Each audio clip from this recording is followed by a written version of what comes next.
मैं शादी की रात अपने कमरे में आया तो बहुत खुश था। मैंने मुंह दिखाई का गिफ्ट खरीदा ही था, लेकिन एक प्यार से भरा गिफ्ट भी लाया था।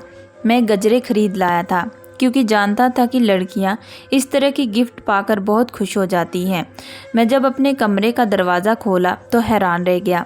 सामने का मंजर बड़ा खतरनाक था। मेरी पत्नी की 15 साल की बहन उसके साथ चिपक कर बैठी थी और रोती चली जा रही थी।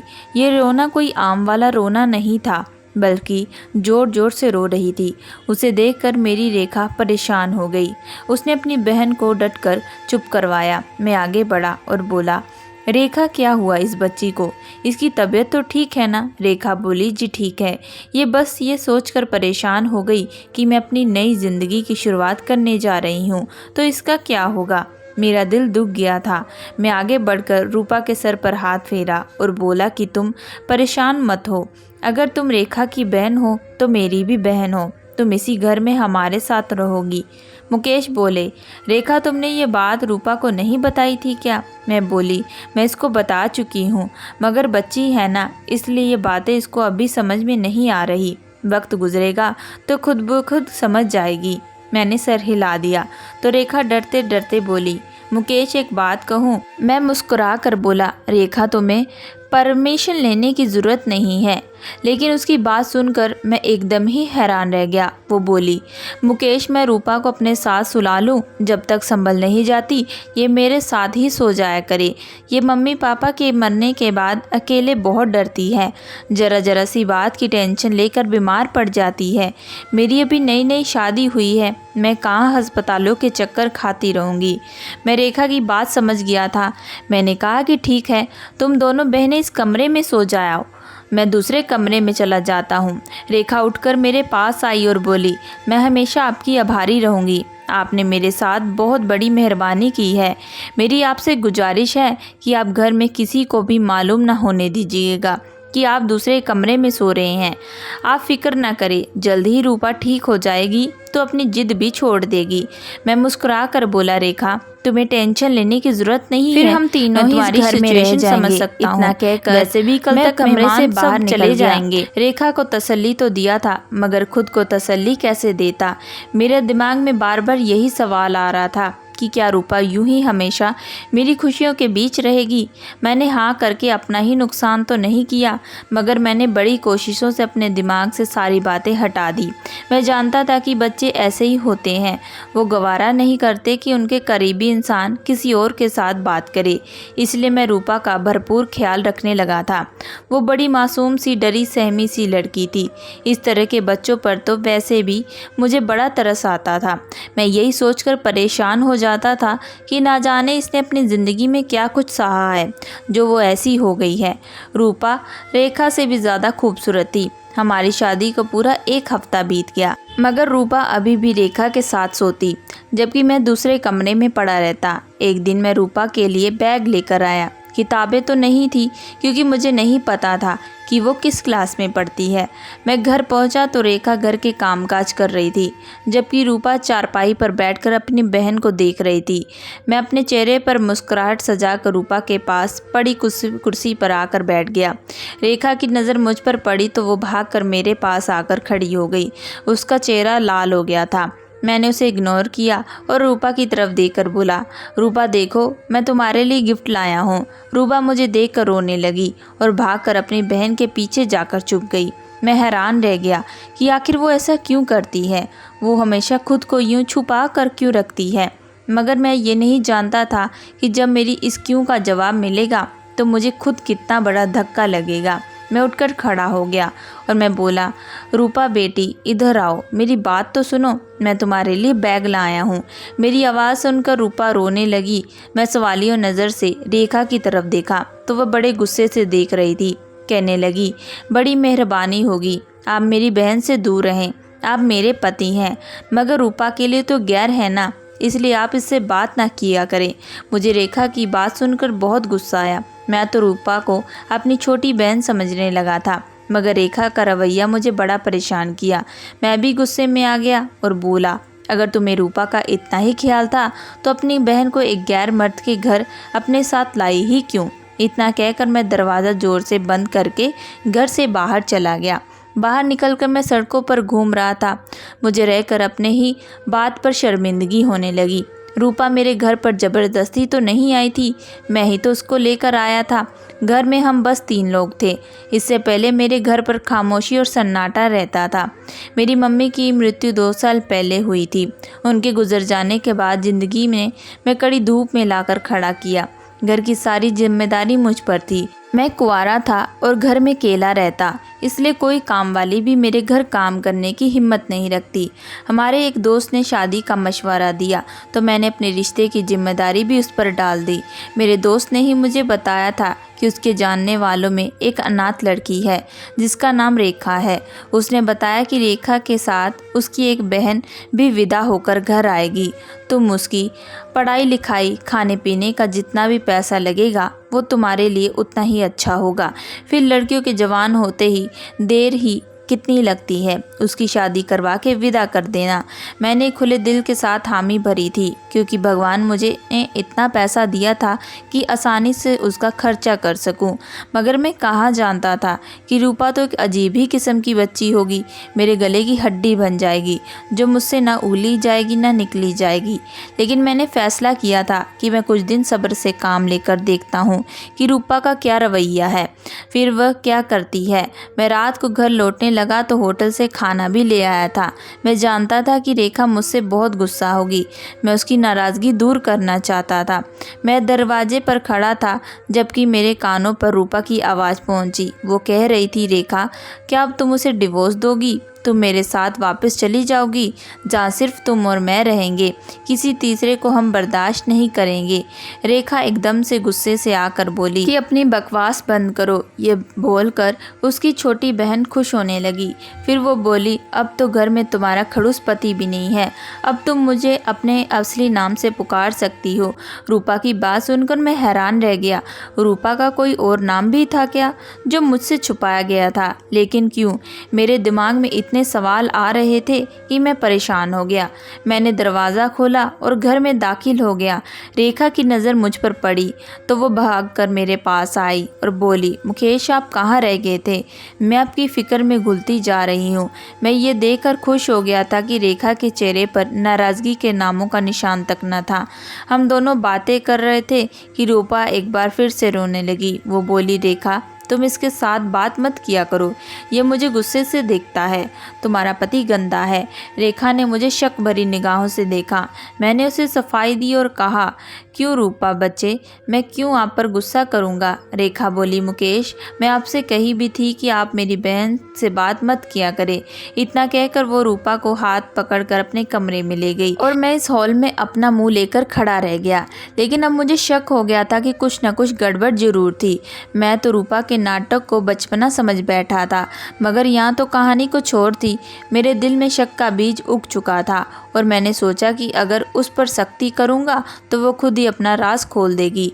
रेखा हमेशा की तरह नाश्ता बना रही थी जब अचानक रुक कर बोली, मुकेश आप रूपा के लिए स्कूल का बस्ता क्यों लाए थे? मैं रेखा के लिए कल वाले रवैये की वजह से गुस्सा था, इसलिए छोटा सा जवाब दिया। मैंने कहा कि मैं उसकी पढ़ाई के लिए लाया था। रेखा हंसी और बोली, कौन सी पढ़ाई? रूपा ने तो कभी स्कूल ही नहीं गई, इसने पढ़ने का शौक़ नहीं है, इसलिए हमने इसे स्कूल में कभी एडमिशन नहीं दिलवाया। मुझे रेखा की बात अच्छी नहीं लगी। मेरा मूड पहले से ही ख़राब था, इसलिए मैं किसी किस्म के बहस में नहीं पड़ना चाहता था। मैंने अपना खाना ख़त्म किया और ऑफिस के लिए निकल गया। मगर रूपा की बात मुझे खटक रही थी।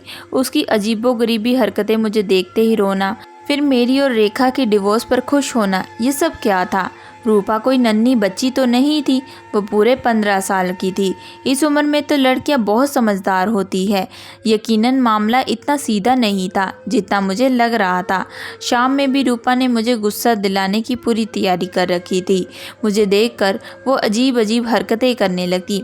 मैं रेखा से बात करने लगा तो वो उसका हाथ से पकड़कर कमरे में ले गई।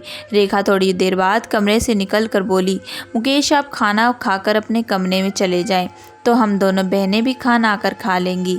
रूपा जिद कर रही है कि जब तक आप बाहर बैठे हैं तब तक वो बाहर खाना नहीं खाएगी। अब मुझे बहुत गुस्सा आ रहा था, मगर खुद पर काबू डालकर बोला, ठीक है रूपा, बाद में खाना खा लेगी, कम से कम तुम तो मेरे साथ आकर बैठो, तुम तो मेरे साथ खाना खा सकती हो। रेखा के जवाब ने मेरे अंदर आग लगा दी थी। वो बोली, मुकेश, आपको तो पता है ना कि रूपा कितनी ज़िद्दी है, आप बात मेरी मान ले। रेखा इतना कहकर कमरे में चली गई। अब मैं अपने गुस्से से बाहर हो गया था, खुद पर काबू ना पा सका और कमरे की तरफ बढ़ा।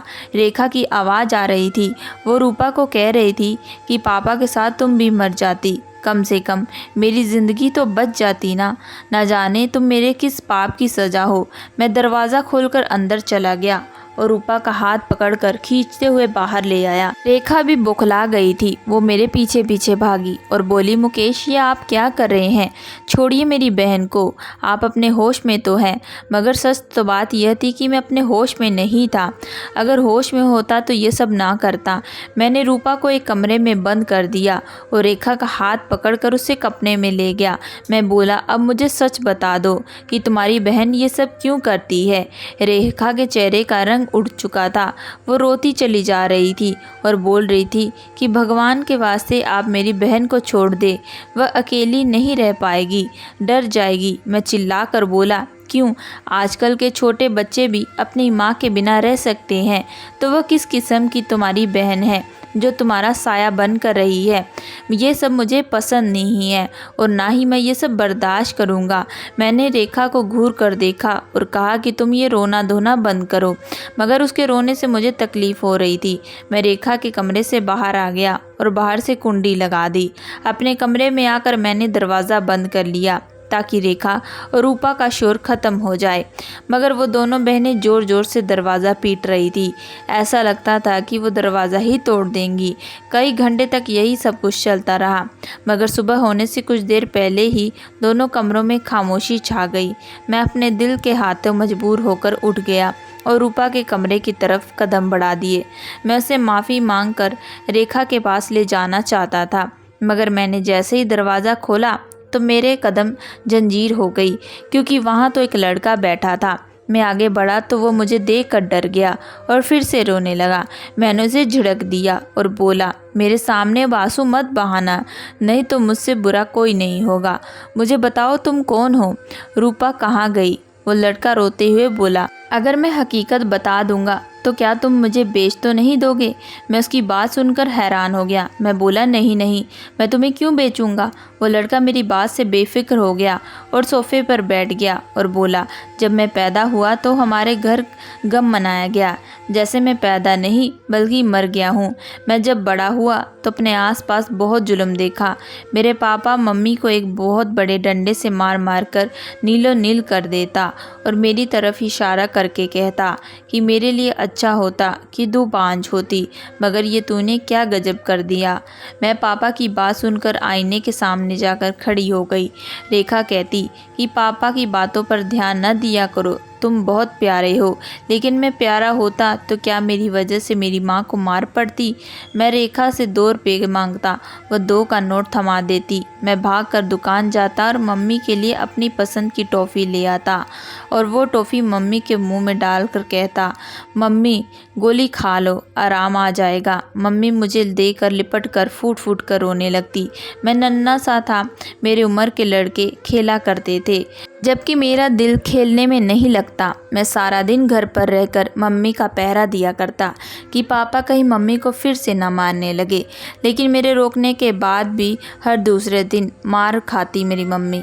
मैं अपने छोटे छोटे हाथों से मम्मी का पैर दबाता, उन्हें आराम देता, लेकिन वह मेरे हाथों को चूमती और कहती कि तुम्हें इन सब की कोई ज़रूरत नहीं, मुझे तुम्हारी इन हरकतों से बहुत तकलीफ़ होती है। एक दिन मम्मी बाज़ार जाकर मेरे लिए साइकिल और बॉल लेकर आई। मम्मी कहती थी कि तुम बाहर जाकर खेलते तो नहीं हो, घर में ही तुम्हारी खुशी का इंतज़ाम कर देती हूँ। मैं साइकिल देखकर बड़ा खुश हुआ और मम्मी के हाथ पांव चूमने लगा। फिर सारा दिन कड़ी धूप में साइकिल चलाता रहा। मम्मी मुझे देखकर हंसकर बोली, आज पहला दिन है इसलिए धूप में खेल लो, कल से धूप में नहीं खेलने दूंगी।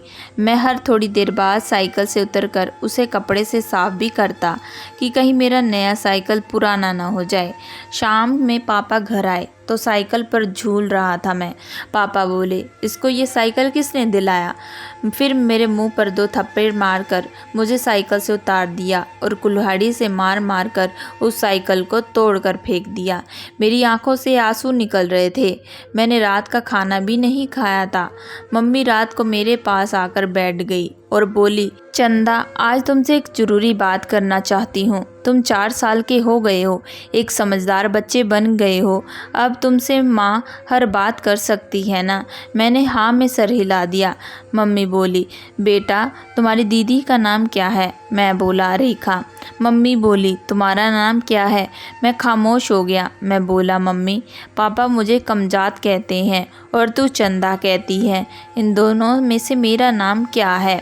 मम्मी की आंखें हर वक्त आंसू बहाने को तैयार रहती थी। आज भी पानी बरसने लगा था। मम्मी बोली, तुम्हारा कोई नाम नहीं है मेरी जान। तुम 4 साल के हो गए हो, अभी तक मैं यही फैसला नहीं कर पाई कि तुम्हारा नाम क्या रखूं, लड़कियों वाला नाम रखूं या लड़के वाला। मैं हैरत से बोला, क्यों माँ, मेरा लड़कियों वाला नाम क्यों रखना है? मैं तो लड़का हूँ ना। मम्मी ने नहीं में सर हिला दिया। मैं दंग रह गया। मम्मी बोली, तू ना लड़का है ना ही लड़की, तू एक किन्नर है। मैं 4 साल का बच्चा इन सब बातों को समझ नहीं पाया। मम्मी बोली, मगर मुझे तुझे लड़का नहीं बनाऊंगी, क्योंकि तू बाहर निकलेगा तो लोग 100 तरह की बातें बनाएंगे। मैं तुम्हारा नाम रूपा रखती। तुम हर वक्त सर पर दुपट्टा लेकर रहना और घर की चारदीवारी में रहना और महफूज रहोगे। मैं मम्मी से रूठ गया और बोला, मुझे नहीं लेना दुपट्टा, मैं लड़का हूँ। मम्मी बोली, मेरे पास टाइम नहीं है मेरे बेटे, नहीं तो मैं तेरे सर पर घने दरख्त छाम कर देती, तेरे हिस्से का दर्द खुद झेल लेती, लेकिन अब मुझे कहीं जाना है। मैं रोते हुए मम्मी से लिपट गया और जिद करने लगा कि मुझे अपने साथ लेकर जाना। हम दोनों रोते रहे। फिर मैं सो गया तो मम्मी मुझे रेखा के पास लेटाकर चले गई। सुबह मेरी आंख चीखों के पुकार के साथ खुली। रेखा ज़ोर ज़ोर से रो रही थी। मैं भागकर कमरे से निकला तो मम्मी सोई हुई थी। रेखा मुझसे लिपट कर रोने लगी और बोली, मम्मी चली गई हैं। मैंने रेखा के सर पर थप्पड़ मारा और बोला कि मम्मी सो रही हैं, उठ जाएंगी। रेखा मुझे कमरे में ले गई और सर पर दुपट्टा डालकर बोली, आज तू रूपा है, मम्मी की बात याद है ना? मैंने सर हिला दिया। 2 रुपये के लेकर दुकान गया और मम्मी के लिए टॉफ़ी लाया। वो टॉफ़ी जेब में लेकर घूमता रहा, मगर मम्मी नहीं उठी। सारे गांव की औरतें आ गई थी। फिर मम्मी को चारपाई पर लेटाकर मैं पीछे भागा और बोला कि मेरी मम्मी को कहाँ ले जा रहे हो? छोड़ दो, मैंने तो उनके लिए टॉफ़ी ले रखी है। छोटा था ना, इसलिए किसी ने आवाज़ नहीं सुनी। मैं आदमियों की टांगें पकड़कर बोलता रहा कि मेरी माँ को नीचे उतार दो, सुबह से कुछ नहीं खाया है, मैं उन्हें भूख लगी होगी। वो टॉफ़ी मेरी जेब में ही रह गई, मगर मम्मी नहीं लौटी। मैं रोता रहा, तड़पता रहा, मगर किसी ने मेरी एक ना सुनी। फिर एक दिन पापा भी चले गए तो हम चाची के घर आ गए। चाची भी पापा के जैसी ही जालिम थी। वह मुझे हर वक्त मारती रहती, अक्सर कहा रहती, मैं तुझे भेज दूंगी, तुझे लोग ले जाएंगे। तभी रेखा मेरा सहारा बनती। चाची का बेटा मेरा मजाक उड़ाया करता। वह मुझसे कहता कि तुम किन्नर हो, नाच कर दिखाओ। फिर वो मुझे और चाची बहुत हंसते। मैं डर जाती। रेखा मुझे बचाती थी। फिर इसकी शादी आपके साथ हो गई। आपकी तरह देखकर भी मुझे डर लगता, कहीं आप मुझे गुरु के पास ना बेच दो। रेखा कहती थी कि आप अच्छे हैं, आप ऐसा नहीं करेंगे, मगर डर मेरे दिल के अंदर बैठ गया। अब आपको सब कुछ मालूम हो गया। अब बताइए, आप मुझे अकेले कमरे में बंद नहीं करेंगे ना? मेरा चेहरा आंसुओं से भीगा हुआ था। मैं जल्दी से उठकर बाहर की तरफ भागा और रेखा के कमरे का दरवाज़ा खोल दिया। उसके कदमों में बैठकर माफ़ी मांगने लगा। वो भी रो रही थी, मगर रेखा बोली, किस बात की माफ़ी? आपने तो हमें बेसहारों को सहारा दिया है। फिर मैं और रेखा रूपा को दिमाग वाले डॉक्टर के पास ले जाने लगे। उसके दिमाग से बचपन का ट्रॉमा निकाल कर बड़ा कठिन था, मगर अब सही हो गई। मैंने उसकी पढ़ाई भी शुरू करवा दी। मैं और रेखा खुशहाल ज़िंदगी जी रहे थे। रूपा भी अच्छी ज़िंदगी की तरफ लौट रही थी और मैंने खुद से वादा किया कि उसका भविष्य रोशन बनाकर ही दम लूँगा। दोस्तों, मैं आशा करती हूँ कि आप लोगों को ये कहानी पसंद आई होगी। अगर आप लोगों को ये कहानी पसंद आई है तो हमारे चैनल को लाइक एंड सब्सक्राइब ज़रूर करिएगा एंड बेल आइकन का बटन ज़रूर दबाइएगा।